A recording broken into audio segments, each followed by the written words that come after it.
Assalamualaikum warahmatullahi wabarakatuh. Salam sejahtera, shalom.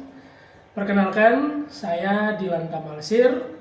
Saya merupakan dosen tetap di program studi pendidikan dokter Fakultas Kedokteran Universitas Patimura. Saya mengajar sejak tahun 2022 dan pada kesempatan ini saya ingin menyampaikan tentang PDD UKT PT berupa video pernyataan diri dosen untuk unjuk kerja Tridharma Perguruan Tinggi, di mana pada kesempatan ini saya akan menyampaikan salah satu mata kuliah yang saya ampuh, yakni mata kuliah Blok Biomedik 5 dengan kode mata kuliah PDP 16263 dengan bobot 6 SKS, di mana mata kuliah yang saya ampuh khususnya pada subblok biokimia. Di Fakultas Kedokteran, kurikulum yang digunakan adalah dalam bentuk sistem blok, di mana materi disusun dalam unit-unit pembelajaran yang terintegrasi dalam blok, di mana dibagi berdasarkan organ dan atau sistem pada tubuh manusia. Seperti misalkan pada blok biomedik 5 ini mempelajari mengenai sistem endokrinologi dan genitourinaria. Pada blok ini mencakup berbagai disiplin ilmu yang kemudian saling mendukung, diantaranya ialah anatomi, histologi, fisiologi, dan biokimia. Dengan durasi total untuk blok biomedik 5 ini yaitu 6 minggu, di mana blok biokimia sendiri dijalankan dalam durasi 1 minggu atau 5 hari. Mata kuliah ini merupakan mata kuliah wajib. Blok biomedik 5 ini merupakan mata kuliah wajib pada semester 2, di mana terdiri dari 4 subblok tadi ya. Anatomi, histologi, fisiologi, dan biokimia. Mata kuliah biokimia khususnya yang saya ampuh membahas tentang konsep dasar biokimia pada sistem endokrinologi dan genitourinaria yang mencakup diantaranya yang pertama mekanisme dasar sintesis, sekresi, dan kerja hormon, diantaranya yakni hormon hipotalamus, hipofisis, kelenjar adrenal, pankreas, tiroid, paratiroid, dan hormon seks pada sel target. Yang kedua, biokimia sistem urinaria, termasuk biokimia pembentukan urin dan pengaturan keseimbangan asam basa oleh ginjal, serta mekanisme xenobiotik. Yang ketiga, biokimia purin dan pirimidin sebagai pembentuk materi genetik, serta ekspresi dan regulasi ekspresi gen. Yang saya ajarkan adalah mengenai ekspresi dan regulasi ekspresi gen dengan cakupan capaian pembelajaran mata kuliah beberapa, diantaranya yang pertama mahasiswa mampu menjelaskan struktur dan fungsi DNA serta RNA. Yang kedua, menjelaskan proses replikasi DNA secara detail, kemudian menjelaskan proses transkripsi dan translasi sebagai bagian dari aliran informasi genetik, menganalisis pengaruh mutasi genetik terhadap ekspresi gen dan struktur protein, kemudian menyadari implikasi bioteknologi dan manipulasi genetik terhadap masa depan manusia. Tujuan pembelajaran pada materi ini adalah pada akhirnya mahasiswa mampu untuk menjelaskan dan menganalisis ekspresi dan regulasi ekspresi gen. Dalam penyampaian materi atau pemberian perkuliahan, saya menerapkan DIA dalam penerapannya DIA, yakni delivery, interaction, dan assessment. Di mana dalam penerapan delivery, materi saya sampaikan secara klasikal. Selain itu, pada blok ini juga mahasiswa akan mengikuti PBL, Problem Based Learning, sebanyak 4 skenario, kemudian ada praktikum laboratorium, serta akan dilaksanakan CSL, Clinical Skill Lab, untuk mengasah keterampilan dasar klinis dari mahasiswa. Pada aspek interaction, saya memfasilitasi diskusi tanya jawab secara aktif di kelas, serta menyediakan layanan konsultasi, khususnya baik daring maupun luring, jika mahasiswa mengalami kesulitan dalam mengikuti materi yang saya sampaikan. Bimbingan praktikum juga saya laksanakan, khususnya sesuai jadwal yang ada pada subblok ini. Sementara itu, asesmen dilaksanakan melalui beberapa teknik penilaian, antara lain ujian tulis berbentuk MCQ, kemudian ada ujian keterampilan lab dalam bentuk OSCE, kemudian penilaian keaktifan khususnya dalam tutorial, tugas portofolio yang dilaksanakan dalam tutorial tersebut oleh masing-masing kelompok, dan ujian baik ujian subblok maupun ujian integrasi dari masing-masing subblok nantinya, yang semuanya mengacu pada rencana pembelajaran blok yang telah disusun bersama oleh tim blok, dengan penilaian yang juga mengacu pada RPS yang telah disetujui dan divalidasi oleh Ketua Prodi. Adapun bobot penilaian, PBL mendapatkan bobot penilaian sebesar 20%, tugas 10%, kemudian praktikum 15%, responsi 15%, dan nilai integrasi, ujian integrasi sebesar 40%, di mana setiap subblok dapat memberikan kontribusi pada nilai tugas, nilai praktikum, nilai responsi, yang nantinya akumulasi dari nilai-nilai oleh subblok ini akan dikelola oleh penanggung jawab blok.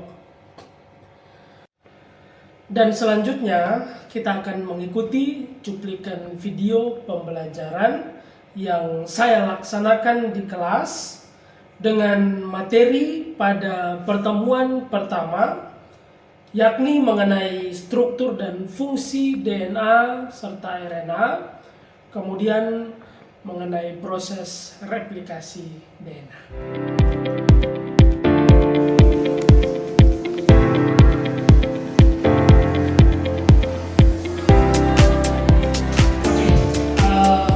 Sebelum mulai semua, selamat siang ya, selamat siang, selamat pagi. Selamat siang. Selamat siang semua. Assalamualaikum warahmatullahi wabarakatuh. Salam sejahtera, shalom. Sebelum kita mulai pembelajaran, kita buka dengan doa dulu. Berdoa menurut agama yang masing-masing. Doa.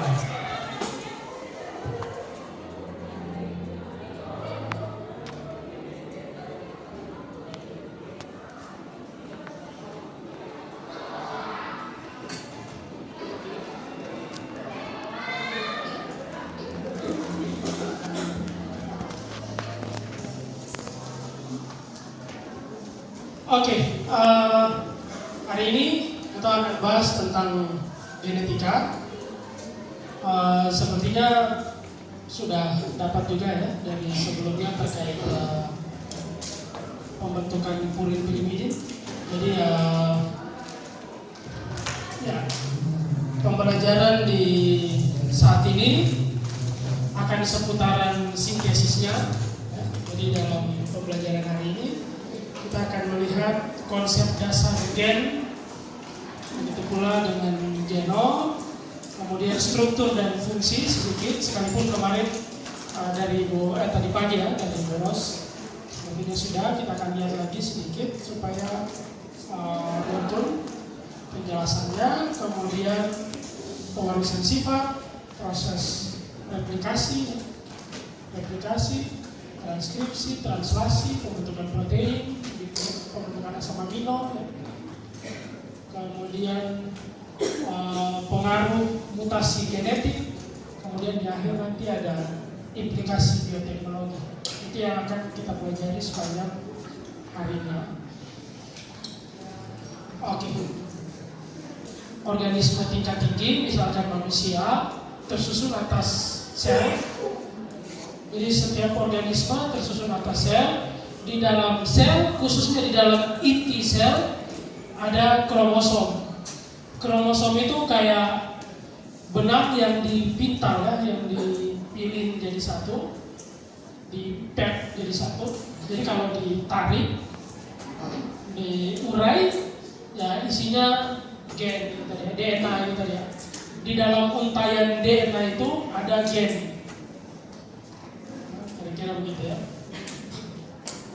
Dalam untaian DNA itu ada gen. Jadi ya lebih jelasnya kira-kira kalau kromosom itu diurai, ditarik, isinya DNA. Nah, bagian tertentu dari DNA itu disebut gen. Gen itu yang nanti ya tergantung gen nomor berapa, kodenya apa, fungsinya untuk menjadi apa begitu, misalkan tadi ya, misalkan dia CRPP atau banyak jenis gen yang kemudian mengkode banyak hal. Kalau kata perbesar lagi, gen itu terdiri atas ekson dan intron. Jadi satu paket inilah gen ya. Oke, kita kembali ke sejarah dulu. Sejarah tentang genetika, ilmu genetika dimulai oleh siapa yang di sebelah kanan itu? Oh iya betul, karena Watson ya, sorry. Sekarang saya ya. Mendel ya. Mendel apa kira-kira tentang apa teorinya? Hukum Mendel, ada yang tahu tentang apa? Mendel terkenal karena apa? Teorinya tentang apa? Pewarisan sifat, mantap. Dia lakukan penelitian di apa? Ada yang tahu? Kacang polong, mantap ya. Sudah pintar-pintar. Ini sebelah kiri yang ini sebelah kanan belum ada suaranya ini. Persilangannya harus antara apa dan apa gitu misalkan ya. Loh kalau begitu ini apa nih yang menyebabkan hal ini bisa terjadi kan kira-kira begitu ya. Apa penyebabnya? Nah itu mulai pertanyaan-pertanyaan tentang genetika itu mulai muncul.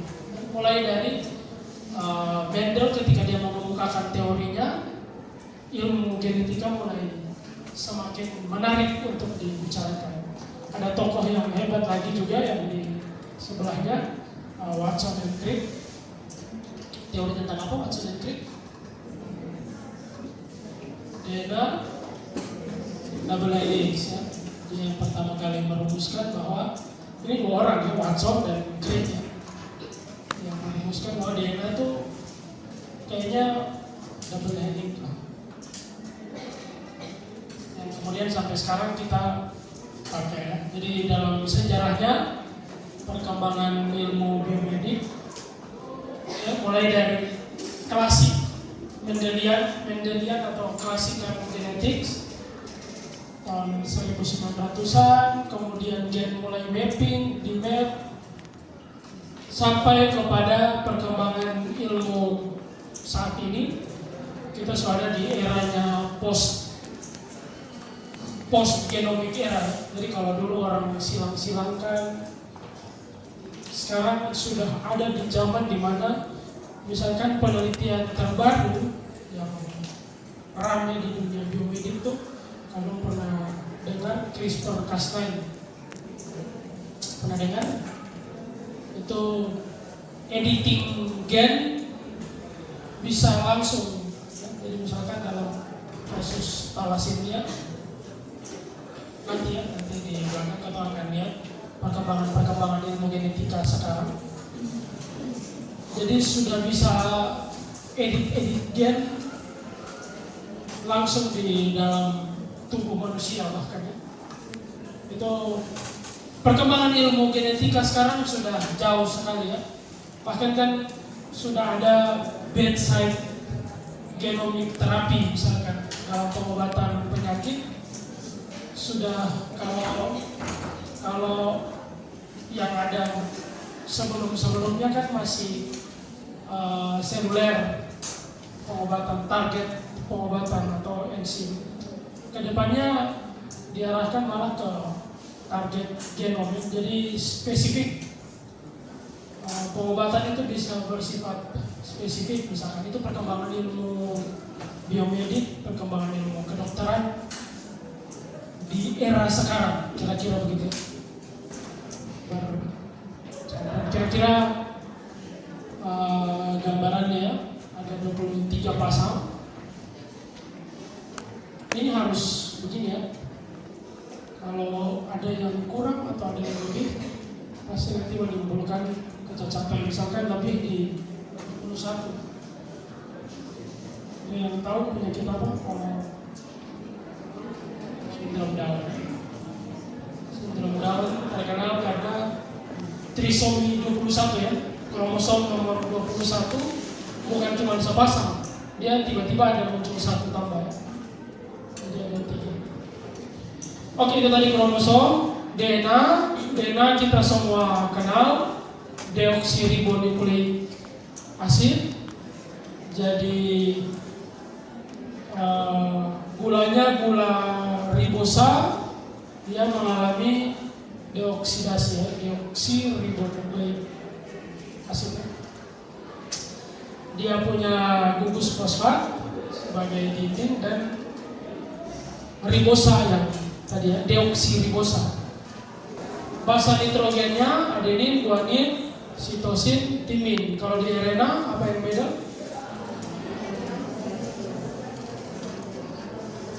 Basa nitrogennya urasil, ya. Urasil menggantikan. Nah, ada adenin, ada timin. Mana yang benar? Timin, ya. Adenin sama, guanin sama, sitosin sama. Timin gitu, ya. Fungsinya sebagai blueprint, ya, cetakan awal. Perbedaannya jelas, ya. DNA double helix, RNA satu strain aja, single, ya. Rantai panjang, RNA pendek. Karena RNA kan diterjemahkan dari DNA, jadi dia pendek saja. Sedangkan DNA itu yang rantai panjang tadi, berhubungan erat. Nah, kalau DNA sebagai blueprintnya, cetakannya, kalau RNA, ya, hasil cetakan dari DNA, ya, kemudian nanti diterjemahkan menjadi asam amino, kemudian membentuk polipeptida.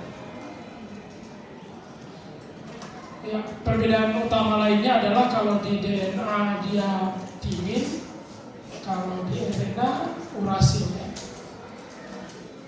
Gulanya juga DNA deoksiribosa, kalau RNA gulanya gula ribosa. Jadi DNA membentuk DNA yang baru, itu namanya replikasi.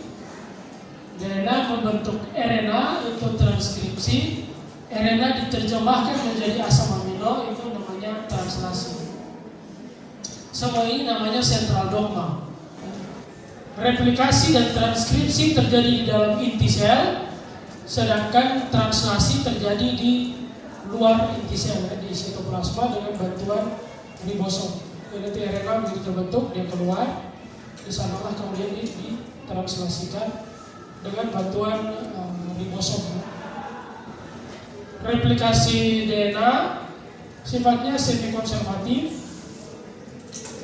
dari 1 jadi 2, tapi namanya membelah diri, kira-kira begitu ya, replikasi, berarti yang baru dia akan identik dengan yang lama ya, jadi anakan identik dengan induknya, kira-kira begitu ya. Tahap pertama inisiasi. Kalau dalam proses replikasi yang bekerja dalam menginisiasi itu awalnya adalah enzim helikase. Tahap kedua adalah tahap elongasi atau tahap pemanjangan ya. Jadi helikase udah buka tadi, kemudian RNA primase menempelkan primer yang baru, DNA polimerase baca untuk jalan terus ya. Dia membaca terus basa nitrogen, kemudian menempelkan pasangannya yang sesuai dari arah menuju ke arah replication formnya ya, jadi dari 3 ke 5. Sebaliknya dari yang strand sebaliknya sama, tapi dia akan membentuk itu fragmen Okazaki. Selanjutnya misalkan pemanjangan dibuka lagi, yang leading strand terus menuju ke arah replication fork, sedangkan yang sebaliknya lagging strand dia akan menambahkan primer baru, kemudian membentuk fragmen Okazaki yang kedua selanjutnya. Dan nanti DNA polimerase memotong primernya, kemudian DNA ligase menyambungkan ke fragmen Okazaki. Tahap terminasi ya, ketika DNA polimerase datang untuk menghilangkan primer yang di fragmen Okazaki yang pertama, supaya nanti bisa disambung dengan fragmen Okazaki yang selanjutnya begitu ya, oleh DNA ligase. Prosesnya sebenarnya itu saja. Selesai itu ya digulung ulang. Yang gulung helikase tadi. Ya, itulah seluruh proses replikasi dalam ini dia. Ini yang paling penting. DNA polimerase dalam prosesnya itu dia bisa 50 nukleotida per detik kecepatannya ya. Kita bayangkan saja dalam kecepatan itu tidak boleh ada satupun yang salah. Itu bisa fatal akibatnya. Dan faktanya 1 dari 10.000 basa itu bisa saja dia salah. Tapi hebatnya DNA polimerase ini dia punya kemampuan untuk mengoreksi kesalahannya dia. Sekalipun demikian, faktanya 1 dari 10 juta nukleotida bisa saja tidak terperbaiki. Jadi bisa jadi ada mutasi dalam 1 dari 10 juta nukleotida yang dia tempel baru itu tadi. Oke, kira-kira itu saja dulu. Ini mungkin saja. Sekarang ruang pertanyaan atau kembali kepada pertanyaan dari sebelah kiri dulu ya. Silakan. Terima kasih atas kesempatan sudah diberikan. Jadi Bapak dan teman-teman, jadi saya ingin bertanya, kan tadi dijelaskan kalau misalkan basa urin dan pirimidin itu dia kayak saling berpasangan. Misalkan adenin dengan timin itu tidak berpasangan. Pertanyaan saya, kenapa harus itu berpasangan kayak gitu? Kenapa tidak adenin dengan guanin saja atau timin? Terima kasih ya. Jadi kenapa pasangannya harus adenin dengan timin begitu ya. Kemudian sitosin dengan guanin ya. Oke. Yang pertama adenin dan guanin itu sama-sama purin begitu ya. Kemudian sitosin dan timin itu pirimidin. Jadi dalam basa nitrogen itu purin berpasangan dengan pirimidin. Itu yang pertama. Jadi purin berpasangan dengan pirimidin. Kemudian pertanyaan kedua kan purin ada dua, ada guanin, kemudian sitosin dan timin. Kenapa nggak adenin dengan sitosin misalkan? Itu pada strukturnya, jadi ada yang ikatannya 2 rangkap, ada yang ikatannya 3 rangkap. Itu strukturnya. Ya, makanya ikatan antara guanin dan sitosin itu biasanya lebih kuat ketimbang adenin dan timin. Nanti di RNA pasangannya urasil, bukan timin. Kenapa begitu? Karena nanti urasil itu secara struktur dia jauh lebih sederhana ketimbang timin yang lebih kompleks. Itu di RNA, karena RNA kan single strain. RNA itu bagian dari basa nitrogen yang ada di RNA itu bagian dari yang dikopi dari DNA, di single strain, pendek saja karena kopinya cuman tertentu, gen tertentu yang nanti dikopi. Jadi kan cuma satu gen yang dikopi jadi RNA yang nanti kemudian diterjemahkan. Jadi dia pendek, sederhana, bisa lebih jelas jawaban untuk pertanyaan itu. Kira-kira jawaban sementaranya seperti itu.